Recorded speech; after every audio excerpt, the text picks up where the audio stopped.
胜儿，看来这次江北的反省还是不错的。看到你和鹏鹏相处融洽，我就放心了。家事安稳，才能治理好天下，这个道理你懂吧？皇祖母教训的极是。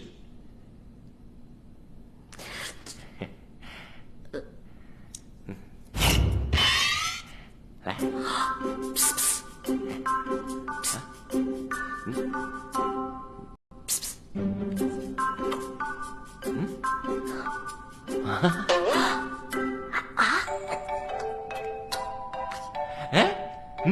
赵王，你这顶绿帽子，无论从款式还是花色，都做得极为精细。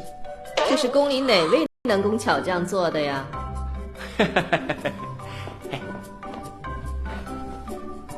回太后的话，此顶绿帽子是选用西域的上等绢绸，特意请江南的裁缝做的。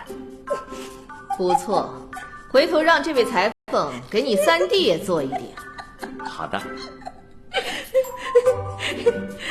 将来赵王那绿帽子找人做好了，你可千万别戴。何出此言？所谓人间不拆，具体原因你也不要管那么多了。总之，那绿帽子不是什么好东西。你为何总是胡言乱语？好了，时候也不早了，哀家要回去护理皮肤了。恭送太后。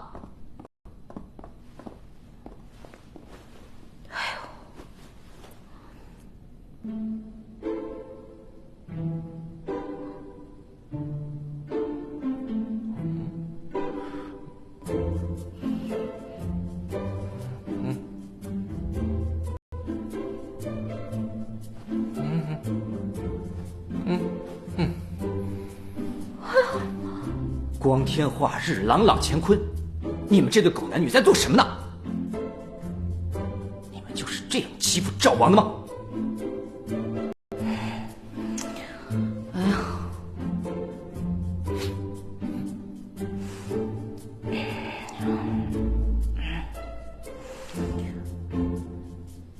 别人媳妇的事儿，我是再也不想管了。齐胜，我更是管不着了。